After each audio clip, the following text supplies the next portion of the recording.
minutes past the hour here on the NorCal Sports Report on IE Sports Radio. I'm joined by none other than Sterling Bennett, host of 49ers Access podcast. He also covers the Niners for 95.7 The Game. Sterling, man, what's going on? Nothing much, just sitting back and watching the 2025 offseason unfold for the San Francisco 49ers and living in a world where we don't have to see Brian Schneider coach special teams for this roster ever again. It's a great day to be a Niner fan. Let's talk about that too. So obviously breaking news has happened, yesterday or the day before. The Niners are planning to make big changes to their coaching staff. They have fired Brian Schneider as their as their special teams coach. This had to happen. I mean, they were dead last in the league in special teams.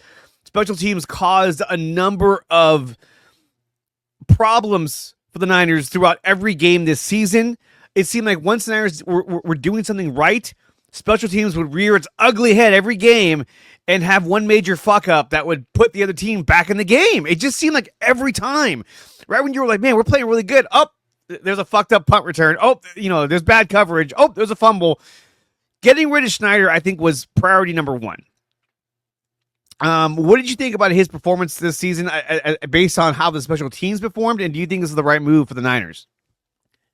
I mean, he had to get fired, right? You cannot have a bottom 15 unit in football 3 consecutive years and it be descending each year. It's like 16th in 2022, it was like 25th last year, then it was like 31, 32 this year, depending on the metric you use to rate special teams.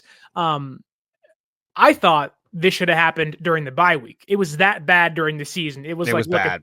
If you want to salvage your season to a certain extent, obviously, maybe they don't go to the playoffs, but they're somewhat competitive towards the end of the year, at least, and giving themselves a better chance to go to the playoffs. Had special teams not been such a disaster early on in the season. But I equate Brian Schneider to a failed head coach drafting a first-round quarterback as a bust. Mm-hmm. He put his job on the line for Jake Moody. And then you add in every other thing that goes wrong. Blown punt coverages, kickoff returns for touchdowns, fumbles by your punt return unit. You had a kick blocked or two here or there this year. Pivotal and crucial mistakes that cost you. When you think of all that in one big pot, it's like, yeah, how do you not tell this guy to hit the road? And I'm hoping whoever they find, whoever they maybe demote to special teams, wink, wink, Nick Sorensen, maybe it'll be a better, even if it's like the 22nd ranked unit, the 17th ranked unit. You can better survive when it's not the second worst unit in football in 2025. Well, and we saw teams in previous years, when you get to Green Bay Packers, they had a really bad special teams, and you saw how even that affected that playoff game against the Packers. So this was something that even if, let's say, the Niners were able to squeeze into the playoffs, this would have been a continuous issue into the playoffs. And it probably would have prevented them from getting out of the wild card round based on how they perform. And then it always seemed like, okay, the games in which special teams actually played pretty well, the defense played horrible. Or the offense couldn't get it going. And speaking of defense, I mean, we know, obviously, they've announced that Nick Sorensen has been, I don't want to say fired, but he's been told that he will not return as the defensive coordinator. I thought this was an interesting move because in this case, he's not putting all the blame on Nick Sorensen. He's more or less saying, hey, look, it didn't work out.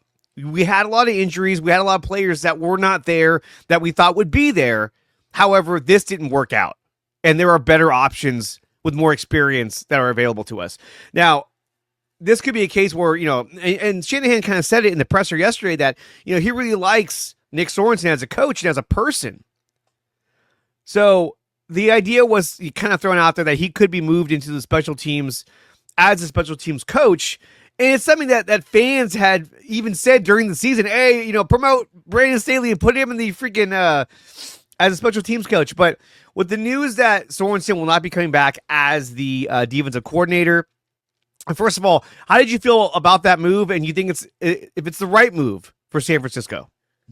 I felt pretty good knowing who was out there as possible replacements. I think when you look at this year compared to previous seasons, even dating back to when DeMeco Ryans left and now Steve Wilkes being fired a year ago, the crop of defensive coordinating talent is the best it's been in a long time.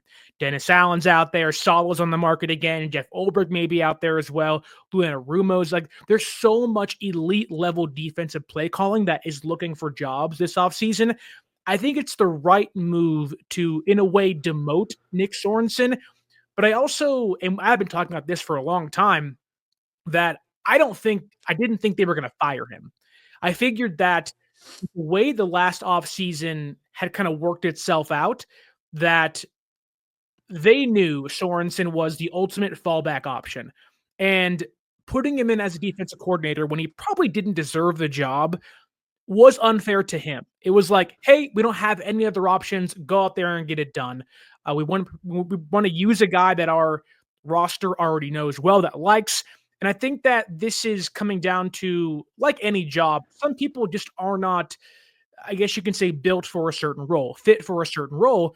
I think Nick Sorensen really fits as the go get the ball kind of coordinator, if you will, or the coach, leading those go get the ball drills and stuff. You watch this team when he left that role and was given the defensive coordinator job, their takeaways tanked. A double-digit drop from 2023. So I'm hoping that maybe he can slide back into that role in 2025, and hopefully whoever they bring in is a mastermind defensive coordinator where Sorensen can kind of build off of and kind of aid that mastermind rather than trying to mastermind himself. Well, and here's some of the stats as well. I mean, we look at the 49ers defense in 2024, had 37 sacks, 11 interceptions, 124.6 yards rushing allowed, and 192.8 passing allowed. In 2023, under Steve Wilkes, we had 48 sacks compared to 37, 22 interceptions compared to 11, 89.7 yards allowed on the ground, and 214 through the air. So, I mean, I guess you can argue that, well, they gave up less through the air. But here's the thing is that obviously you see a big drop off in production from the defense. Now, one could argue, well, you didn't have Javon Hargrave. I don't know if that was the defining injury for the defense. Charvarius Ward was out multiple times. Talanoa Hufanga was out multiple times. We didn't have Dre Greenlaw. And so I think that some of those things went into consideration when it came to making this decision. But it's not just about the numbers. When you look at the play of the defense, especially on third down, especially in the red zone, they were awful. I had no faith. Most fans had no faith that if the other team got into the red zone, that we were going to stop them. I mean, it just wasn't going to happen. It just wasn't there. A lot of soft coverage I felt from Nick Sorensen. And I agree. I felt like this guy was put in a position sort of to fail because, I mean, look, you went for Bill Belichick. He said no. You went for Steve Spagnuolo. He said no. I felt there were still other options out there. I think there was, what's his name, Merritt, who they brought in. But instead they go with Nick Sorensen because they don't want to change over the staff. They don't want to change things up. And maybe he convinced them that, he can bring back what D'Amico Ryans and Robert Saleh had brought here. But it obviously didn't work out. The defense never looked quite the same. Maybe except for week one. Week one was the only week where we were like, oh, this team's great. And then it just sort of unraveled from that point moving forward. So, Taryn Rodriguez, host of the SoCal Sports Report, he writes, word of advice, Niners hiring Brandon Staley as defensive coordinator would be a massive mistake. Let me ask you, we know that Brandon Staley was brought in to work with Nick Sorensen, and so we thought, okay, now we got Staley Sorensen. This is a combination thing. That's kind of cool, but it never really seemed to transform into something that was anything good. Do you think that, I mean, I know that Kyle Shanahan had mentioned that he would be a candidate to be interviewed for that position, but do you think this is the right move, that like maybe he should be given that position, or do you think they should go elsewhere? I think there is a common respect factor between Shanahan and Brandon Staley. And I think maybe the interview will be out of just common courtesy of like, hey, you've been at DC before. I respect you a lot. I want to see what you have to offer just in case, let's say, Saleh wants to become a head coach elsewhere. Say maybe the other guys you interview don't really fit exactly what you want to do. That said, it's not as if Brandon Staley hasn't had success as a defensive coordinator in the past. I think with the Rams in 2020, it was a really good unit he led, but a lot of people get tainted by his head coaching tenure with the Chargers, where, let's just be honest, he was not built to be a head coach. Like, he just couldn't handle the responsibility of leading the team, leading the defense, and hoping to kind of put together an offensive game plan with his offensive coordinator. So I would not want Brandon Staley to be my defensive coordinator, but I don't think I'd be entirely against it. Let's say of the 10 potential defensive coordinating candidates, I would not be shocked to hear Brandon Staley make it to the finals in regards to interviews, simply because there's continuity there. And without knowing exactly what Brandon Staley was doing last year on the coaching staff, we know he was involved in the nickel backs and the defensive backs coach, which, if that's all he did, I mean, he did a pretty darn good job coaching Lenore and Bernardo Green and Mustafa. Like, I know a lot of people struggled this year. Brown, Mooney Ward was off the field, and even Isaac Gadem. But for the most part, like, the Niners secondary really wasn't terrible. It was the run defense and kind of those key critical downs, 3rd and 4th downs. But I wouldn't love it. But I'll tell you this, I'm not entirely against it, and I wouldn't be shocked to see it actually happen this offseason. Well, there was some breaking news from Josina Anderson.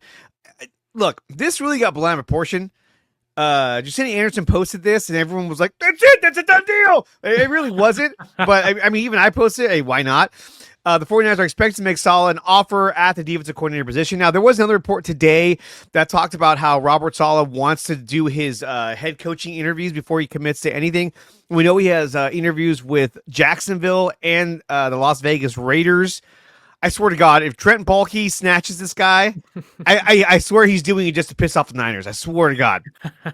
But I don't see him getting either one of these jobs. I mean, maybe the Las Vegas Raiders, but obviously there's a coaching hierarchy that everybody wants to get who was ahead of him. Obviously, Ben Johnson's probably number one on everyone's list. He's going to get one of those 2 spots.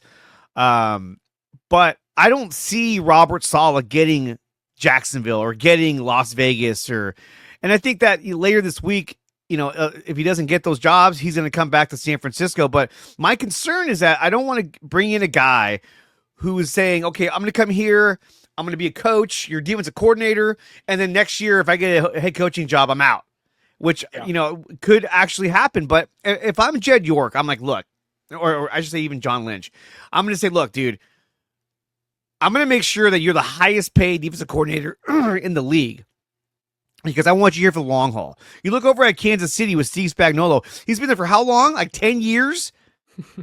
And it's like no one else is leaving. It always feels like the Niners are the organization that people are plucking executives and plucking coaches, and it's not happening in a lot of other places unless they announce, oh, Ben Johnson, he's going to want to be a coach next year.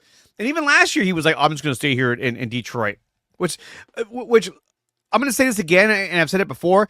When Ben Johnson leaves Detroit, that will look like an entirely different team. They lean so heavily on him because Dan Campbell doesn't call the plays. He relies on his offensive coordinator. I'm telling you, when that's not there and they have somebody else there who's probably not as good, you're going to see a huge difference in that offense. But I still think that as long as he doesn't get these 2 spots, I think Robert Saleh is the guy that they're going to go with. I mean, Brandon Staley could be the guy, but I think, again, I feel like Brandon Staley is the fallback guy. Like, okay, well, if we don't get this guy, or if we don't get, Anarumo from the Bengals or whatnot, or Gus Bradley, we're going to go with Brandon Staley. He's already here. He's already, in the facility. Let's go with that. Because if they hire a guy like Robert Saleh, I would imagine Brandon Staley might be gone. Like, what is he going to do? Oversee Robert Saleh? No way. Yeah, it will be interesting to see if they bring somebody, which all indications are they are trying to bring somebody from outside the building in, rather than promote from within the building. It'll be interesting to see, let's say it is this big personality, Robert Saleh, Dennis Allen, maybe a former head coach that is now kind of reverted back to a defensive coordinator after failing where he previously was. Do they want to kind of rebuild their staff and bring in new defensive backs coach and bring in new assistants? And do they maybe have kind of sweeping alter altering changes on the defensive coaching staff if they do hire a big personality, big name coordinator. That said, while it certainly seems like the Niners, if the Josina Anderson report is to be true, we have no reason not to believe it, that he's their number one option. That's who they want. Mm-hmm. I do think maybe it's a little safe. Now, this is not me knocking on Robert Saleh at all. He's a great defensive coordinator with the Jets in San Francisco. Is clear as day. What he was able to do with both those defenses was top 10 defense, top 5 defense almost every single year. And you did see a difference when he left the Jets last year, although context matters in regards to that. But I wouldn't be against it. Like, if they hired Saleh, I'd be like, yep, that's awesome. We love Bob Saleh. He's great. We love him here. You get the guys hyped up. It'll be this like unfinished business type of kind of reunion, which is awesome to see. That said, I do wonder if it would be a return to the maybe like too safe option where it's like, okay, like you've done this before. It worked. You almost won. But I think I would, and it sounded like Shanahan was open to this more than ever, of like having a schematic change, having maybe these like small alterations to the defensive schematics that they run out there in San Francisco. I would look elsewhere if it was me. Like, I would not be waiting to see if Saleh doesn't take a head coaching job and then get burned if he does. If it's me, I want to be proactive. I want to interview the top of the line guys. Dennis Allen is my number one guy out there. Saleh wants to be in there, fine. See if the Jets will like you. Talk to Ulbrich, talk to Anarumo. Like, there's so many other Matt Eberflus is out there too. There's so many other like key defensive minds where you're like, they may be killed head coaches, but these guys are more desperate than Saleh may be. Like, Saleh can wait this thing out. Where like nobody is talking to Matt Eberflus for a head coaching job. No one's talking to Dennis Allen for a head coaching job. And maybe it's just me and I'm being a little overzealous here, but I have seen what the Chiefs have done to this offense every time they play. It stymies it, it stops it. I want to go get my Steve Spagnuolo, a guy that can line up against every other defense and have a game plan ready to go to execute week in, week out. Well, I think Saleh can do that. My fear is they might get burned by waiting. Hence, will I be proactive in getting somebody else in the building as soon as possible? Yeah, because it really does feel like that's the guy they want is Robert Saleh, because they know, like you were saying, it's a safer bet. He's been here before. He has a rapport with the players. They trust him. He has an energy. There's a lot of things they like about him, but I agree that waiting for him, I think that's the wrong move. I mean, I would hate for them to wait around and watch all these other coordinators, Jeff Ulbrich, Eberflus, all these guys get picked up, and then they're like, Robert Saleh announced as the head coach of the Jacksonville Jaguars. Like, oh, right. And they're like, and you have to get Brandon Staley, and it's like, oh crap. Yeah, exactly. And then we're right back where we started. Now, I don't want to, dog on Brandon Staley. He hasn't had the chance to actually run the defense just solely on his own, but I feel like we'd see a lot of the same scheme, same setup, because I mean, he was there last year. I can't imagine he just let Nick Sorensen just make every single call and not give him any advice whatsoever. Because I mean, he is an assistant coach.